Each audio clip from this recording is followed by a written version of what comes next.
Welcome to episode 4 of the Business of Universal Kindness podcast. Today I have a treat because I'm interviewing Charity Nichols, who is a true pioneer when it comes to running e-commerce stores and businesses with an ethical mission. You'll have to listen to find out how many stores she actually runs, but she goes into great detail about the journey in building brand equity across all her stores and how she has embraced opportunities when they presented themselves. Not all with success though. If you're interested in eco products or you want to start an eco shop, this episode is definitely for you. So hold on to your hats as we go for a slightly longer episode than usual to hear what Charity has to reveal. What if the smallest decisions we make as business owners and consumers could have a lasting impact in the world? This is what we question here at the Business of Universal Kindness podcast. If you're curious about living more naturally by choosing products that are kind to humans, the planet, and the creatures that we share it with, then keep listening.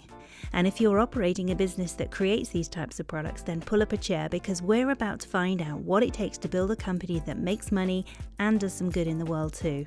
I'm your host, Sarah Henson, email strategist to mission-driven e-commerce companies. Join me on this journey as we explore what it means to take radical responsibility for our choices while also making an impact that can change the world. Because universal kindness is everybody's business.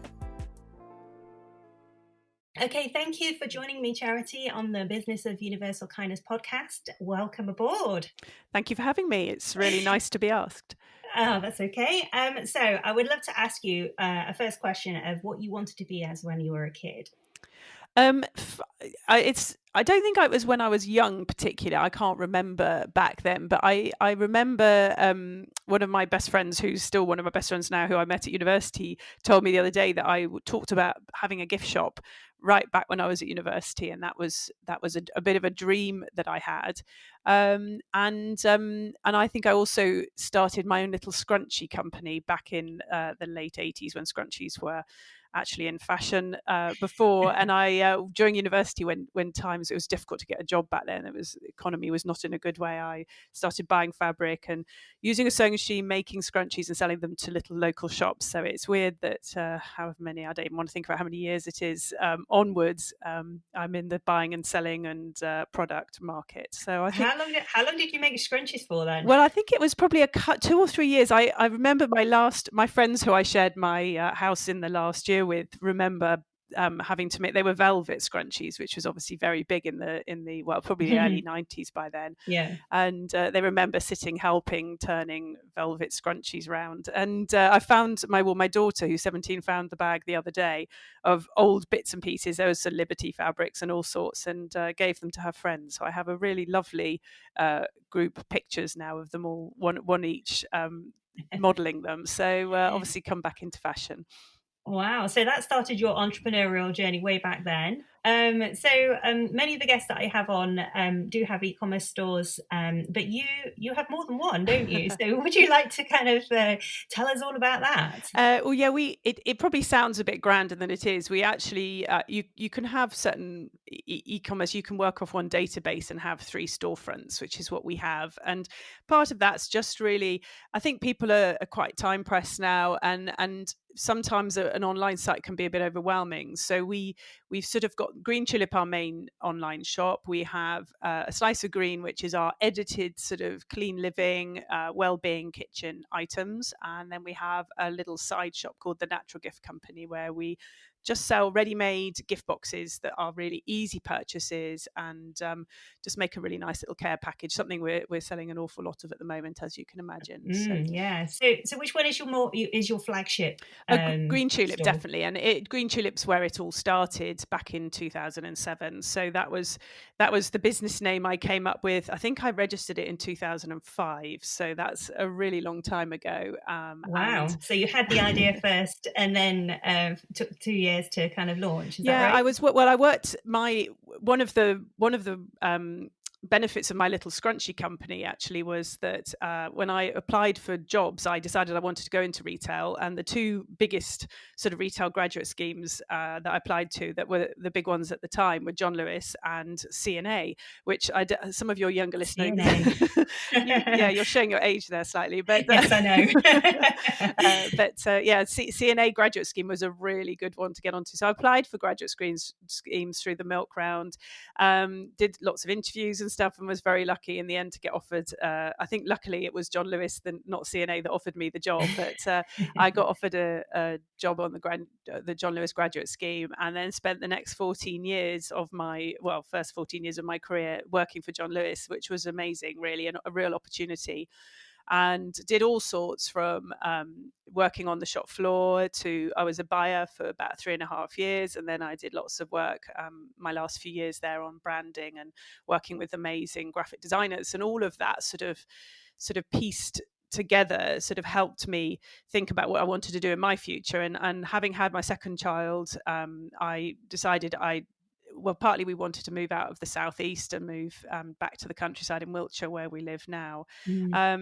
But also, I think with a big business, it's so easy when you've got young children to be swept away by the business and not see your children. And, nursery is almost okay. But when you get to school hours and working around dropping off childminders, all sorts, it just felt that if I didn't do it then, I could suddenly they'd be at university and I wouldn't have been around for their childhoods and picking them up from school. I think it's probably something a lot of people have to think about. And so while I was on 6 months notice, being sort of commercially important, they used to say. So during that time is when I really started thinking about what I wanted to do. And that's when we came up with the idea. I love tulips, still my favorite flowers, the simplicity and elegance of them. And then with the green slant, that was something really slightly unusual back then, I guess. Yeah, because that's kind of, quite a big thing.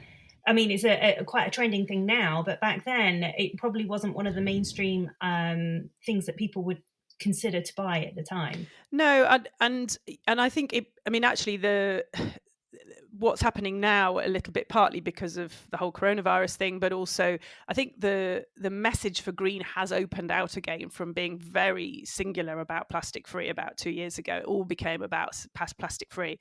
But when I started, it was really about this general being kinder. And I think, when you got in touch, what you're talking about is a much wider being nice to people, being nice to the planet, being nice to creatures, and that really resonates with me. And that's actually what the business Green Tulip was started for. It's not just about something being plastic free or something being vegan or something being fair trade. It's this general sort of being a bit kinder about things. And I mean, working for John Lewis it's a very different business now to how it was when I was there. I really had the very best of that business. It was an amazing place to work. There was real integrity to everything they did, and I was very lucky to work somewhere that fitted very well in with my sort of personal morals, and I really wanted to continue with that when I started my own business. And then alongside that, my husband had worked in Tokyo for 5 years and had come back here in the sort of late 90s and been really shocked at how far behind the UK was on their sort of recycling, on reuse, all that side of things. And really, I would say probably until even Blue Planet, we were lagging behind most other countries, particularly Europe. Now actually we seem to have overtaken, which is really encouraging. But so it was at the time, it was this sort of thing about, can we live more sustainably and can we buy products that have integrity and are well thought through. And really that's where I started. And a big, obviously because I was a buyer, I had a lot of, I'm not artistic at all, but had the sort of creative commercial side, having been a buyer. And really wanted to show people that to buy ethically didn't mean that you had to buy, it sounds a bit of a joke these days, but like the hemp slipper thing. And it, back in those days, ethical and ethnic was very interchangeable, I think. And people thought that it had to be something that was fair trade and had a sort of, ethnic feel to it, and it wasn't about contemporary and simply designed product. So that was my, the curbside recycling thing was starting. People were happy to recycle as long as it was made easy for them, and it was like, can we extend that into products? Can we show people that actually you don't have to compromise your sense of style to buy something positive? Well, that's the thing, isn't it? I think if companies are making it easier for people to do good in the world, then it's more likely they're going to do that. So I think it's on the onus of like the government and, local councils to make it easier for people.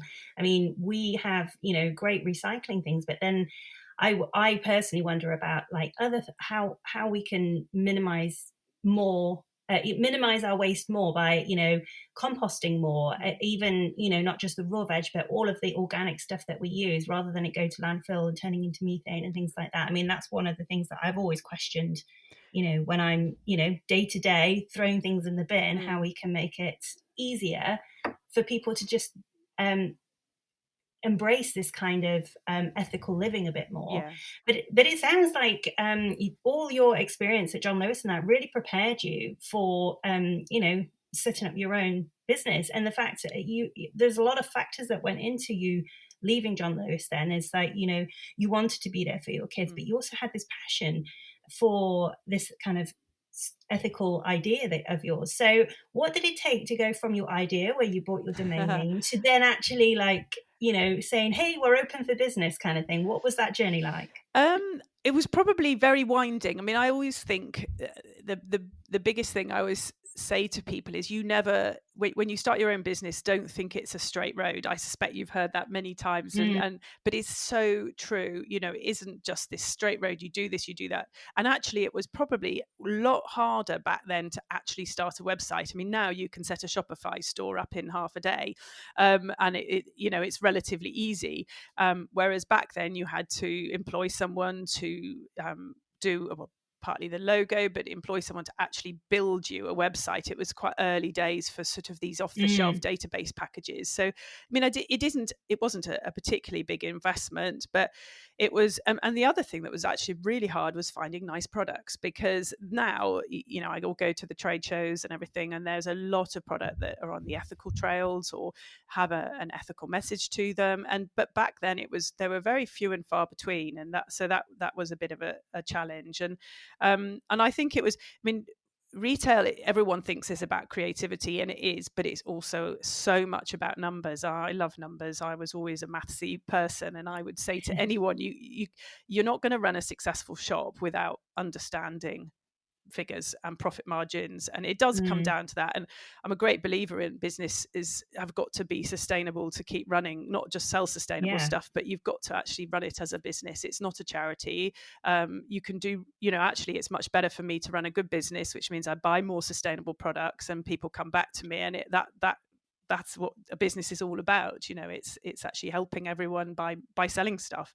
So I think my John Lewis background, probably a lot of what I think is common sense, is actually really good training about understanding stock turn and profit margins, and that side of things, and how to put an assortment together. One of my buyerships was actually hosiery, and I came into which I don't know whether everyone knows that's tights and socks, but I came in and as well as we had like 30 different black socks in the assortment, and I was just like, what, this is so confusing. Customers can have too much choice, actually. So our job as a retailer is to edit those choices down, to make every single product in that assortment have a reason to be there. And I think those sorts of principles have probably stood me in good stead now. So when you're off at your trade shows, or researching new products to put into your stores, what factors do you take into account when you're talking about numbers on the back end of things, and making it sustainable, as in for your business, and being able to turn a profit so that you can continue to provide these things for people? I think, so much of what we see at trade shows, Top Drawer in London, a lot of small retailers might have heard of. It's a beautiful show, really nicely edited, lovely products, but a lot of it is actually not particularly commercial, and products have to be affordable. If you're going to encourage people to change their behavior, it probably could be a little bit more expensive if it's going to be an ethically sourced, independently made, sometimes British made, fair trade, those sorts of, and obviously high quality. But if it's twice the price, people are just not going to buy it. So a lot of the times it's looking at what the price would be to the consumer. Do I feel confident that that supplier is going to be able to make what they're promising, at the quality that our customers would expect? I'm a real stickler for packaging. I think I don't would never buy. I mean, I had an argument, I think, very early on with a man that was selling Save the Trees cards. And I said, well, are these on sustainable paper? And they weren't. And it was just like, your whole business, your whole business is based on saving trees, and you're actually not using sustainably managed forests to make your to make your paper. So, but also, you know, products that are there. The explosion in, for example, reusable straws these days is huge. We've sold straws for 10 years, reusable straws, but you can, you know, these companies are now jumping on the bandwagon and selling a reusable straw in a single-use plastic piece of packaging. So those things where they, you know, the product doesn't follow through with the packaging. But equally, I've spent many years trying to say to brands that have a great story to tell when you meet the founder, put that on your packaging. Why are you not telling your story? You know, you're selling this lovely jewelry, for example, but you're not, you know, telling that story on the actual packaging. How is that going to get across to consumers? So those sorts of elements, you know, I'm always considering. So how do you know, as a business yourself, with the three elements of your that to customer facing business, how are you embracing that kind of message yourself in terms of your own packaging of when you send things out and everything like that? What elements do you kind of bring into your business to maintain that kind of ethic? Yeah, well, we've always one of the weird things about being so early into this is that there's a lot of stuff that we've always done that we've never really shouted about. And what we're finding is that we've got huge amounts of competition now starting up saying, oh, we do this. And we're like, oh, but we've always done this, but we didn't actually tell anyone.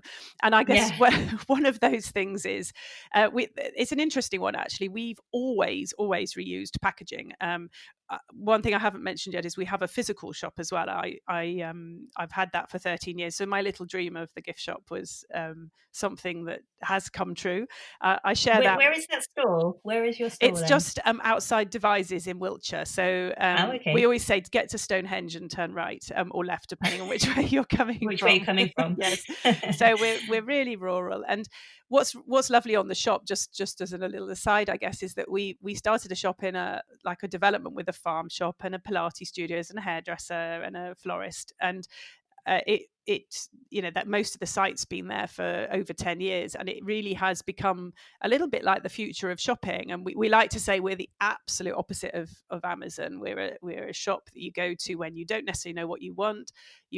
It's got a wood burner in there. It's a lovely old building, very cold in the winter. I share it with a friend who's an antique dealer, so we've got a lot of old furniture always changing around, and we do really quirky things, and people just come in there as a leisure activity. And sometimes the nicest things are when customers come in and they say, oh, don't need anything, but I always feel better coming in to the shop, and it just makes me feel good. And that's a really lovely thing to be part of. And it really keeps me actually in touch with people, because sometimes when you're working, you know, I suppose through the internet, you don't always see real people. And so anyway, the shop is a really nice thing to have. Now I've forgotten what the question was. Sorry. Oh, about the packaging, like Oh what do yes. you do? So Yeah. we have a lot of products in all the time, and really for the first 10 years we didn't actually buy any packaging in. We would use every box that we received. We would always reuse all the packaging that came in with the products, and because we had the shop where people were taking products away, we always had more packaging than we needed, and we would always reuse that. And then interestingly, about 3 years ago, because we'd always got bubble wrap in and we'd always reused it, feeling like on balance it was probably better to reuse something than throw it away and buy new non-plastic packaging. And then we started getting feedback from customers about 3 years ago that they didn't want plastic, and I do understand that. I mean, they didn't want to have to get rid of it, and if you're not sending, if you're a consumer, you're not necessarily going to reuse that bubble wrap ever again. So now we don't use any plastic packaging. So about a year ago, 18 months ago, we made the decision that we don't use any plastic packaging at all. And actually, I've had a bit of a clear out over the last few weeks. I'm on my own at the moment. Everyone else is working at home. So I've been clearing the whole stockroom out. The team are going to be a bit stressed when they come back. But I've just, all the plastic packaging that's been sat there is not a lot. We do get biodegradable little sort of chips, or a lot of it is biodegradable bubble wrap and airbags, but I just gave it away to people. There's a few businesses locally that were beginning to send stuff out because their shops were closed, so I just said to people, if you want it, it's here, and I've just given all that away, which has cleared lots of nice space.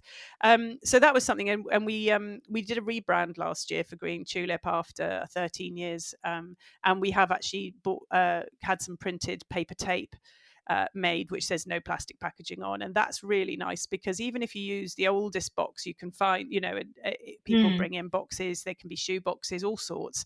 When you stick some nicely branded tape on there, that's really nice. Actually, it just elevates the package. And what maybe 5 years ago we were apologizing for the fact that we were reusing packaging, we're now embracing it. So even though it's something we've always done. Yeah. So I'm curious to know, because you have these 3 stores, but you say they all run off the same database, so it's almost like managing one store with the orders, but then you have a physical store, but you also have another element to your business as well. Do you want to go into a bit more about that? Yes, and I think this probably is the exact example of the road through entrepreneurship is not a straight one. It's a very twisty one. And when I talk about it, it will sound like every opportunity we've tried has worked out, and that's absolutely not the truth. There's things we've tried that, I don't know, I put one of our local health food shops asked me to do a gift section in there upstairs, which I did for a year, and then they copied it all. So that didn't work out. There's always things that you try, but I would say to everyone, just try it. Of course, it's a mixture of opportunity and evaluating that opportunity and taking a risk, but also it's got to be a measured risk. It's those things. But back in, I think one of the things I mentioned that when we started Green Tulip was, what was really difficult is to find product that was ethical and beautiful. And one of the first brands I found, I went to the Natural Products Show, I think that was probably in 2006, and I saw this brand that was being sold through a UK distributor called Bamboo, which is it's a lovely range of bamboo homeware. They've been going about 15 years now, American brand. And they also at the time did these beautiful coiled bowls with coloured lacquers on the outside. They're food safe bowls. And lovely chopping boards, utensils, that sort of thing. So I started buying it for the shop, and it was distributed by a UK company who bizarrely were selling plastic. The rest of their stuff was plastic, but I think back in the day for Bamboo there wasn't necessarily a lot of choice in who to sell through. So and over the next year or so I kept reordering, and the distributor wasn't great, but they kept running out of things. Anyway, about the following year I went to the spring fair. I think that was in 2008. Obviously not aware of what was to come the rest of that year, and I turned up in February and went to see them, this company, and they weren't doing bamboo any longer. So I thought, well, I want to keep stocking this. What am I going to do about it? So I contacted Bamboo through their website and said, I'm a customer of yours, sell your products. Have you got a new distributor here?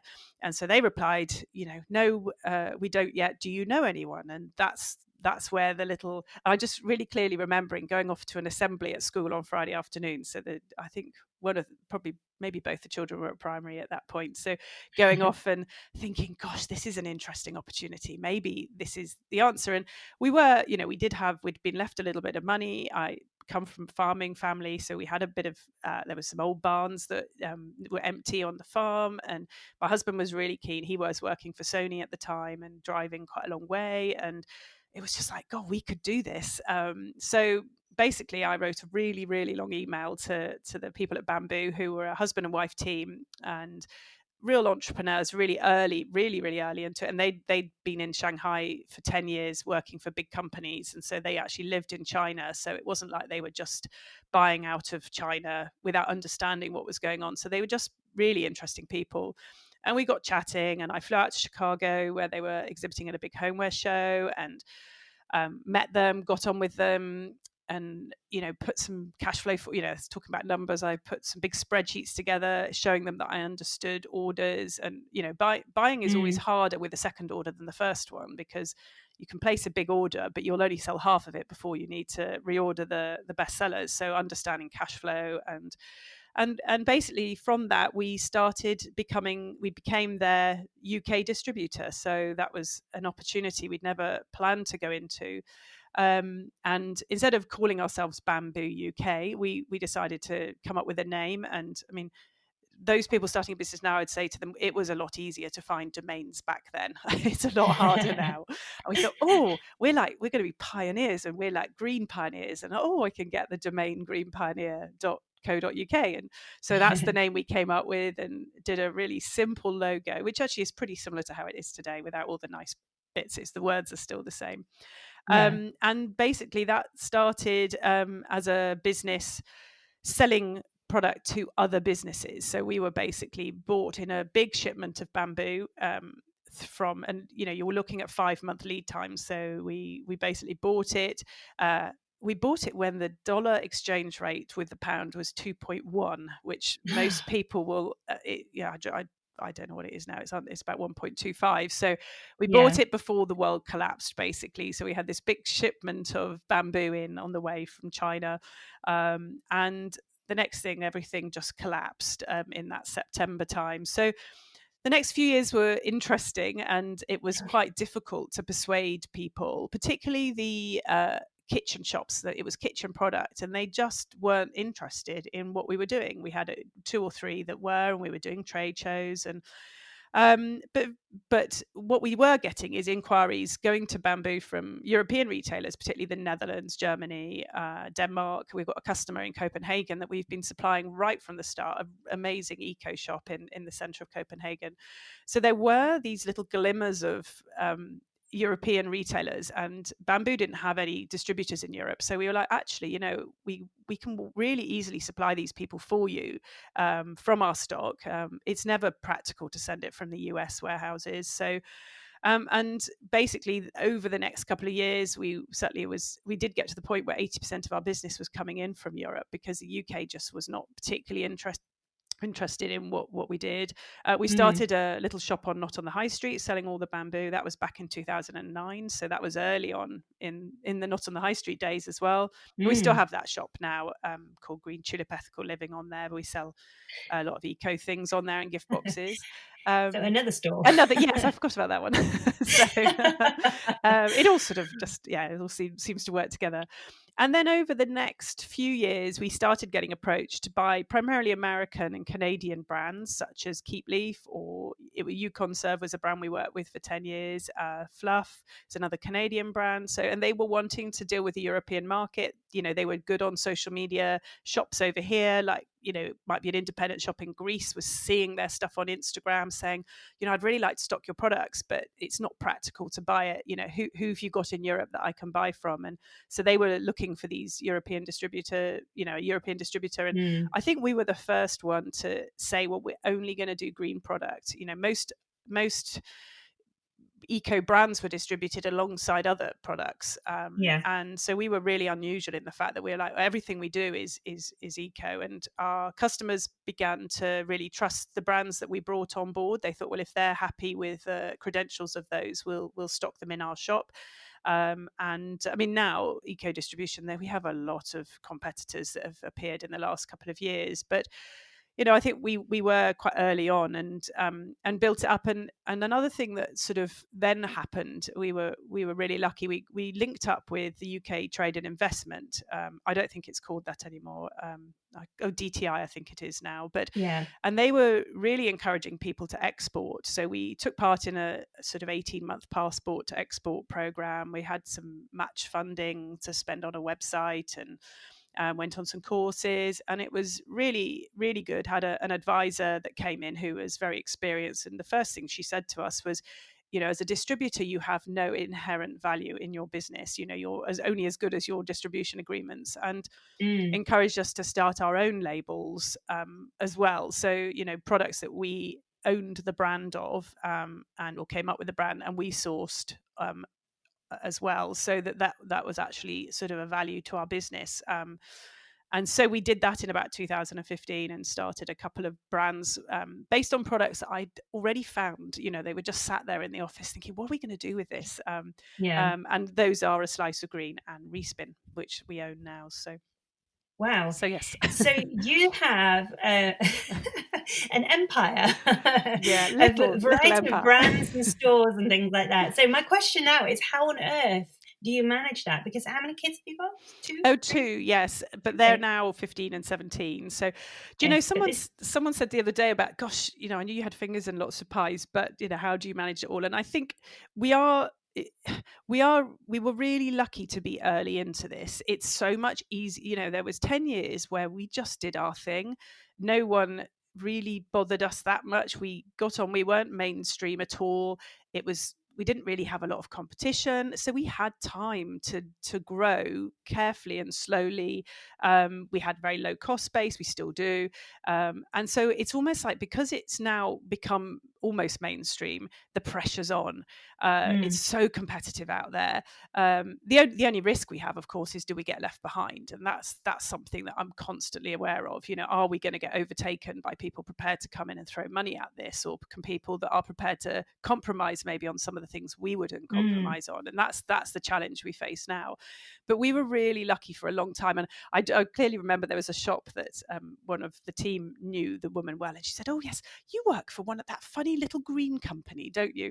And I sort of, she said she does order from us still, this shop. So, but it was always that we were the weird people, and it allowed us that time to just really get on and do it relatively slowly, and that's a nice thing to do, and under the radar, without people sort of nitpicking stuff. And we've always been very upfront with the brands we distribute. We've never promised anything. We never put together these huge forecasts. We just say we're going to do the best we possibly can for you, and that's it really. So, and I think for over the time, I mean, I've got to the point now where up until about 4 weeks ago, I hadn't packed a box for 10 years. I have a really lovely team that at Christmas I'm in the stockroom most of the month, because we are certainly, Green Tulip is very heavily seasonal on Christmas. But I focus. I do all the buying myself. I did take someone on a couple of years ago who applied for a warehouse job, who's really, she would have been, it wasn't right for her. And I said to her, I know you want the warehouse job, but you don't really want the warehouse job. You want this lovely job I'm going to make for you, because you're really creative, and I think you'll love it. And she's joined and been great. So I'm definitely into recruitment for people when I feel I need that help. And my husband he's numbers, and he does all of the importing, the sort of shipping out on the Green Pioneer side. He's very good with his currency side, because that's, if you're buying in dollars and selling in euros, and buying in euros as well, and selling in pounds, it's really complex. Hedging currencies and things. It sounds fluffy and lovely because it's product based, but it's all about that. And we do now buy direct from India, from Bangladesh, so we're shipping in from probably 10 countries around the world. So I don't get involved really in any of that. So it is about dividing that work up, really. I was just going to say, how have you grown then from the very first day that you opened Green Tulip to now, where you've got all these brands and stores? What has your growth looked like in terms of, because obviously it was just you to start with, and then obviously your husband left his job, and then you've grown a team. So what has that looked like over the years? It's been quite slow, as I say. I think because it wasn't a big thing back then. So I think we started with just the two of us, and then slowly took on someone full time, which actually didn't really work. It was a young person, and we were it just wasn't right. And I think interestingly, when you're a business owner, you do connect, particularly through things like Not on the High Street, with other business owners. I really noticed that the owners tend to get teams that suit them. So if you're a 32-year-old business owner who's single, you often have some real party people around you. We have, I say this they won't mind me calling them this, but they're a load of middle-aged women. So we have working for us, all of who have children, many of who have joined us when their children were starting primary school and now are in secondary schools. So we've got our longest standing member of the team, Deborah. She's been with us nearly over 10 years now. We've sort of grown slowly, and she used to do everything really on Green Tulip, and as it got busier, we then took on someone to do the packing orders, and she started doing something else, and then we took on someone to do sort of social media marketing. So it's been very, very organic. My parents are entrepreneurs. I should say that. I think I've grown up around this, and it does help. They were in the food business, and interesting, my brother and sister are both now managing their own businesses. My sister has a cookery school called the Farm Cookery School, just next door to where we work, and my brother does something technical that I don't really understand. Something to do with apps. He's younger. He was in the city for a long time, but he does something to do with apps and tech stuff. They've always said you do know when you need someone. You get to that point where you think, I'm limiting the growth of my business by not having enough pairs of hands. I can't really afford it, but if I don't do it, I won't grow anymore. And I think that's I would say that to anyone, you've got to instinctively know when the time is that you need a bit more help, but that you can afford it. I mean, I have to be honest, we've never written a business plan. We've never really borrowed any money. We've always funded it ourselves. I think we did do a funding circle loan briefly about, when you're buying big orders and you need more stock to sell more stock, that cash flow to keep the stock coming is really difficult, and that's the only sort of crunch point that we've had. I mean, Green Tulip as a retail business is fine, but running up to Christmas is hard. But I have spreadsheets for everything, so I'm aware of what I make on every single. I have a little assortment spreadsheet. I mean, I'm more than happy to share that information if anyone's ever interested in it, but little spreadsheet that tells me exactly, what I make on every product, how much the delivery cost is, what the minimum order is, so I'm aware, I do feel that there's a lot of retailers now that actually don't know if they're making any money. And I think that's really important for a long-term sustainable business, is to understand where your money's coming in from and what your costs are. So yes, it's been a really, really organic growth, but it has involved taking risks. And there have been, I mean, one of the best brands we still distribute today is Abigo, and I saw that on it was the original beeswax food wrap. I mean, that's a word that people even 2 years ago probably would never even have heard of, beeswax food wrap, and it's now everywhere. And Abigo, Tony from Abigo invented hers in 2008. So she was really early into that. And I saw it on a blog about over 5 years ago. I had a newsletter from someone saying about Abigo, and I thought, oh, that looks interesting. So I emailed her, and she said, do you know, I've been getting inquiries from Europe. Someone's recommended you as a distributor, and basically that's been a huge success for us and for her. Wow. And it really is about embracing opportunities, but in a measured way. Yeah, and it seems like you can't really plan for them. They kind of present themselves. You've had several moments of that, like with starting Green Pioneer. So what advice would you give someone if, an opportunity arises for them, and then they're kind of like, oh, I'm not sure whether this is something I should do?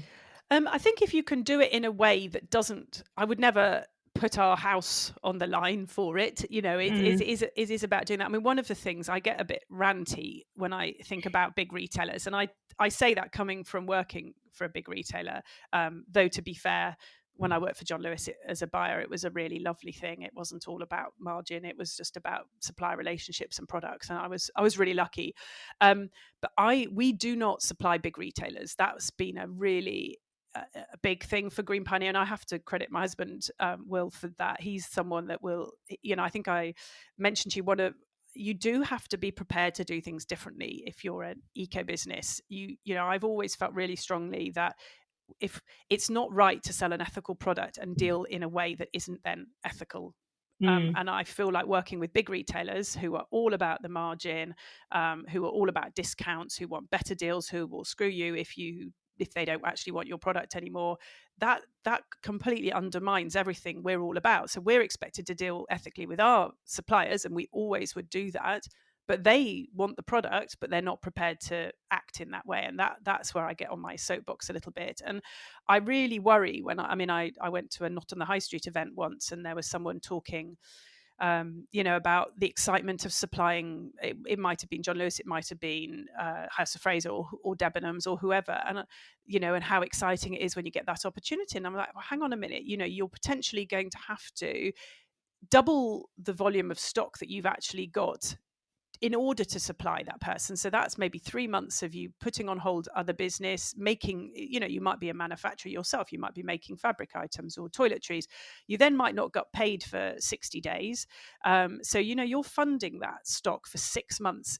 Is that opportunity actually going to be a good opportunity? So it is really important to think through every element of and I'm doing inverted commas, but you can't see me because I'm just speaking, but the opportunity that presents itself. And I see a lot of people at trade shows who are like, oh God, I can't wait for John Lewis to come around. I'm like, why? Or I don't mean to badmouth John Lewis, but it could be any big retailer, Sainsbury's, Tesco's. Yeah. It's not the be all and end all. And we've, as an eco business, I feel actually a lot of the success that we've had, particularly for Green Pioneer, is because we've chosen a different path. We've said no to one of the first things Jeff, the founder of Bamboo, there's a couple that founded it, one of the founders said to me was the power of no. And it's really stuck with me, because don't just be flattered into these opportunities if they're not opportunities. And we, don't get me wrong, we did supply John Lewis, we supplied Habitat, they then went under, we supplied Ethical Superstore when they were who owns them now. We have very, very few bad debts. We don't offer any credit to anyone now. We don't offer discounts. We're really a different. We talk a little bit about a different way of doing business. It's all fair. We will always honour our orders to our manufacturers, and I mean that's something recently that's been, with India and Bangladesh is a concern. How long are they not going to be working for? Well, we've done everything we can to pay things early, to honor any orders, and we're going to have heavy stocks because obviously demand has slowed down, but we want to make sure we do everything we can to keep them going, so that we support them with orders on the other side of all of this. And those sorts of, it's all very well for this eco business to be about product, but it also should be about a different way of doing things, about dealing with people fairly, to paying on time. And I think we're just beginning to see glimmers of that. And I think consumers generally are really unaware of how cutthroat business practice is. And I know, just talking to a couple of my lovely suppliers into Green Tulip yesterday, about they've got some real issues with some of the big companies they're dealing with at the moment, refusing to pay them until the end of July. And they Goodness. I know, and when you're trying to pay your own team. So we I think a lot of where we've ended up is through trial and error, and actually questioning stuff and thinking, just because everyone else does it this way, we don't need to do that. And it might mean that we haven't got the turnover other people have, but is that actually what's important? And that little business mantra of, I'm sure you've heard it, but what's it? Turnover is vanity, profit is sanity, cash is reality. And it's really true. It isn't all about just, it's not about making £1 million if you don't actually make any profit. No, exactly. And it sounds like, I mean, I love the way you've talked about that. And that is actually something that, the name of your business, one of your businesses, Green Pioneer, it is you are being a pioneer, not just in, the kind of products that you supply to other businesses, but the manner in which you do it as well. So it's lovely to hear that there are businesses out there embracing this kind of thing. So my next question is about, the coronavirus. Right now we're smack in the middle of dealing with this and on lockdown. How has this affected your business and and your sanity? Let's just ask.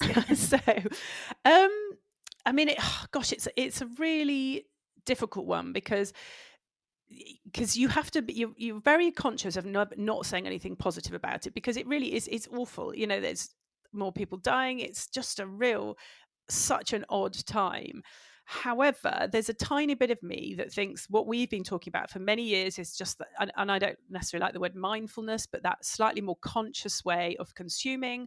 I hate Primark. I don't hate Primark because I think the production standards of a lot of what they make now are probably pretty good. They have to be. They cannot afford to not use decent factories now. I mean, I've been to Bangladesh. Our jute supplier is round the corner from where the Rana Plaza was. So I've seen, and our jute supplier is just amazing, that we buy them for Respin. It's a really it was just like a little oasis in the middle of a really quite challenging country. But it's not about that for me anymore. It's actually about what sort of consumption they are encouraging amongst young people, which is that things are disposable. And that's what really upsets me. And there is huge budget going behind making people think they need more and more and more and more, whether that's clothes. You talked briefly about food waste, and packaging on food is dreadful. And unless consumers stop buying it, companies aren't going to stop making it unless there's this consumer pressure.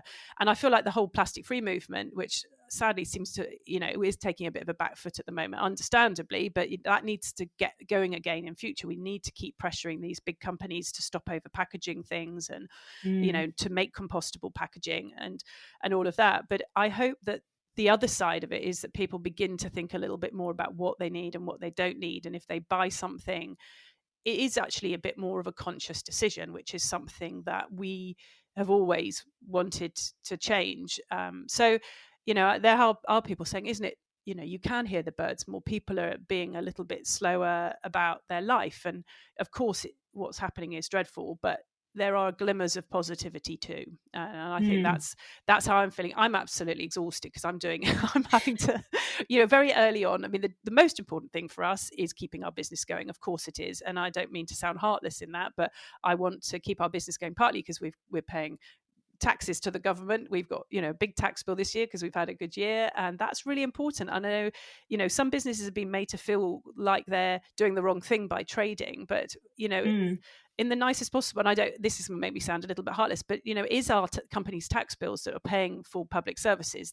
That's the reality of how this country runs, and that's not to take anything away from all the fundraising and all of that. It's brilliant, but we need to keep a good business going. That's really important. I want to keep the business going so our team have a job to come back to. I want to keep the business going so that our manufacturers that we're buying from and our brands can get orders from us. So that, of course, has to be our number one priority. At the same time, it was really instantly, we basically said, right, we don't think anyone apart from my husband and I can come to work. We don't. I find it very difficult to understand how Amazon can be successfully socially distancing in their warehouses. That I don't, I could be wrong, but I think if we're going to follow the letter of the guidelines, then we can. It feels the only right thing is to we have 4 of our team working at home.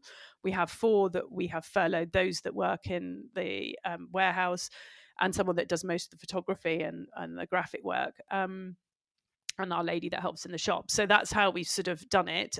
We obviously will pay everyone in full, and we will use just half of the team on the furlough scheme. So it's important for me that we're not furloughing everyone, because we want to try and pay those people out of our own money if we can.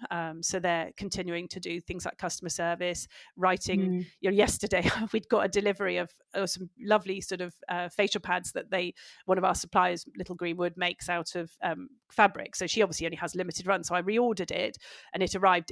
And I couldn't get the designs that we'd already photographed. So yesterday I was up with my, luckily, quite a good camera phone, taking pictures in the showroom upstairs, sending them by Google Drive to Kate, who was in her house, editing them and Deborah was at her house uploading them onto the website. So we're getting, we use Asana, actually. We've used Asana for years, and it's been great to come into its own. So so we're sort of doing all of that, and then I'm doing all the orders, actually packing orders for the first time in many, many years, and actually quite enjoying it. We're having such lovely orders, lots of gifts sent directly to recipients, which is something we've done, and sending really lovely messages. I'm writing cards and writing messages, making gift boxes, and it's so in some ways we are busy actually, which is good.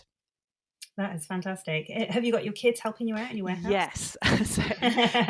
Green Pioneer was really quiet for the first week or so, but because we're still about 60% of our business is into Europe. We're not going to touch on Brexit, hopefully, in this interview, but still really important for us. And because there are a few countries in Europe that are slightly ahead of us in what they are, opening up, Spain and Italy. We did get 2 orders from Italian retailers a couple of weeks ago, which was really nice to see. So, we are beginning to see that really pick up, and a lot of our online retailers are doing very well, actually. So yeah, it is getting busier. My daughter Ella, she's 17. She's really good at making gift boxes, so she's been helping with that. And last night, actually, I made 25 up while I was chatting to my friends on FaceTime. So that was scrunching tissue paper and stuff was a bit noisy, but so it's sort of all hands on deck. And then we've got a big container of steel lunch boxes arriving on Tuesday, a lot of which had left, luckily, before India locked down. So we get 3 hours to unpack the container. So they're both booked in for Tuesday. Monday, and then I think we've got a container of jute baskets arriving the following week, so that's another one that they'll be in the office for. So my son's, luckily, he's 15 and he's over 6 foot, so he's quite useful with the top shelves. Wow. So That's good.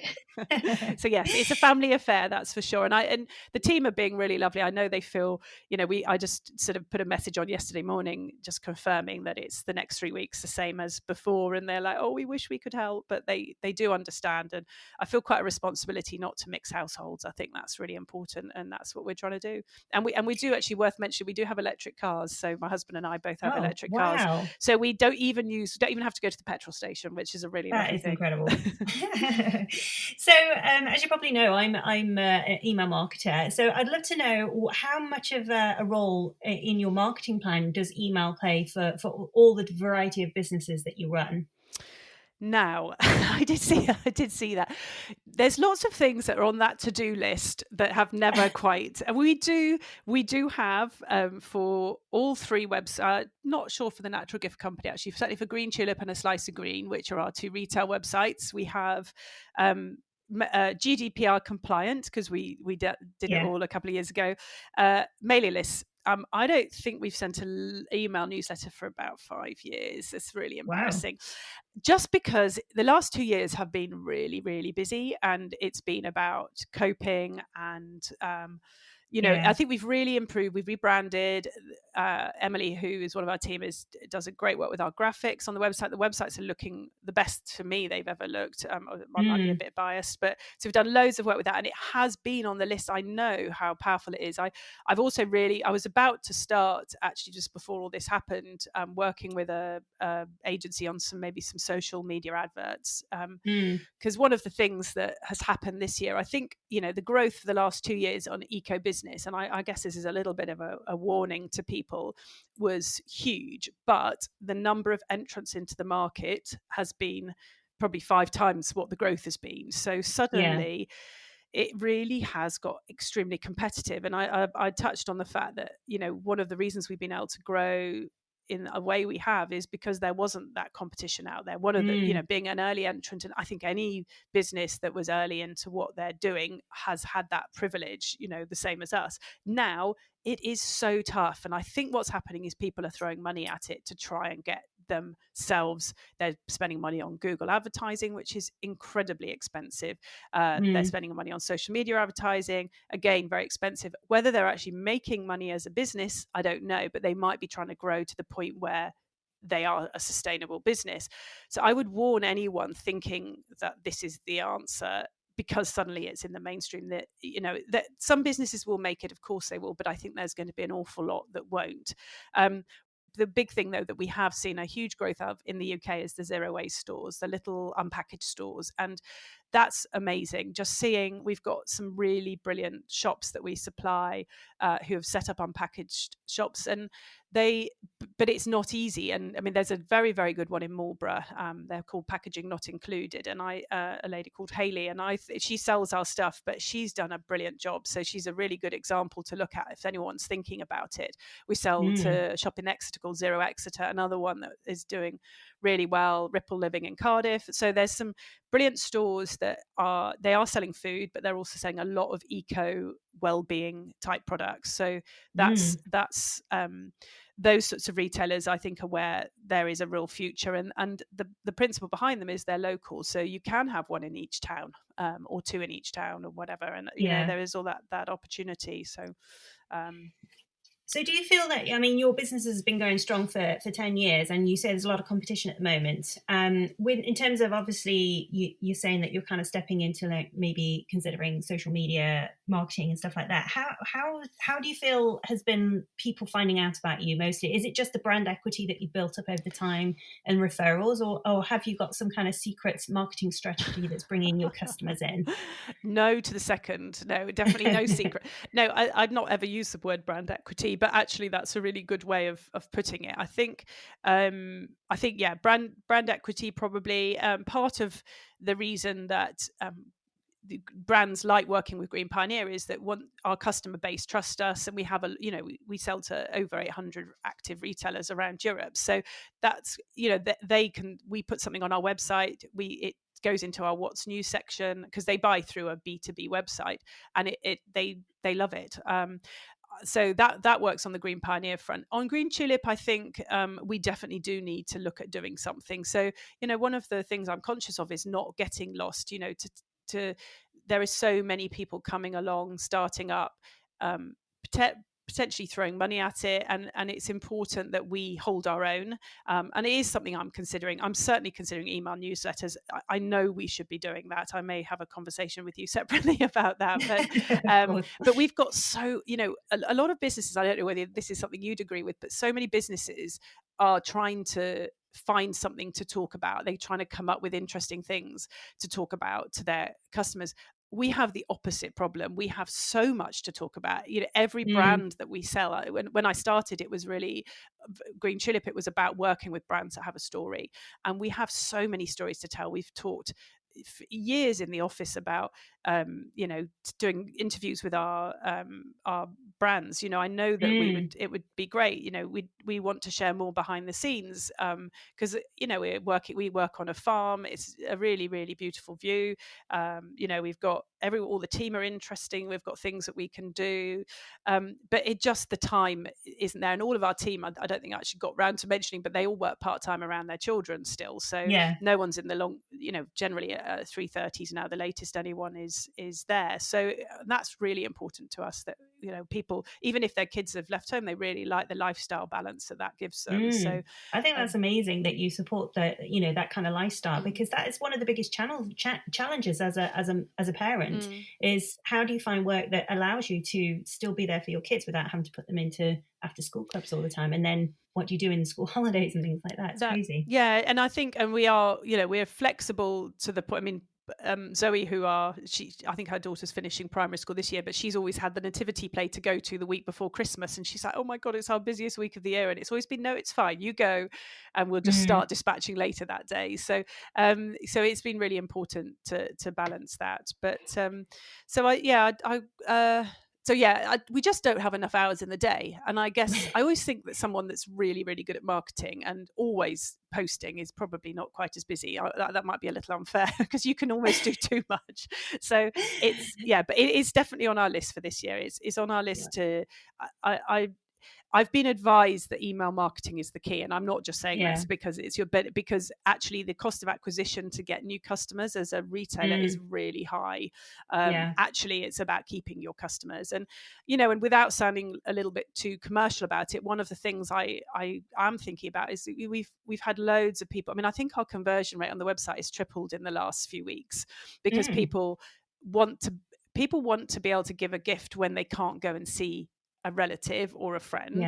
They want to give something that isn't just an Amazon parcel that turns up at your door, and they want to give something that is in line with theirs or the recipient's or both's sort of ethics. And I think we offer all of that. And I actually, the first thing I did is put a pop-up on our websites that the first thing people see is saying, we are still going, I'm doing this on my own. You can follow us on the socials. We are a remote warehouse in the middle of the countryside.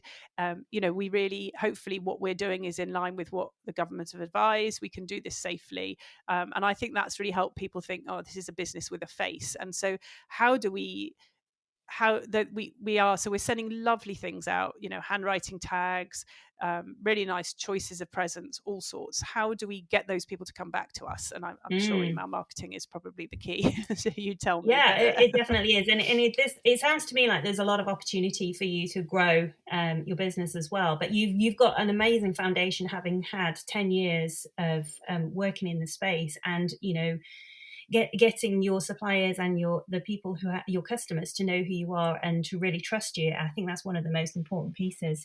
Well, we're coming to the kind of end of our time together today, and I just wanted to ask you, what advice would you give to someone who maybe had an idea to start a business, or was thinking about open an e-commerce store? What would your advice be, having had all of this experience and all with the many different stores that you run?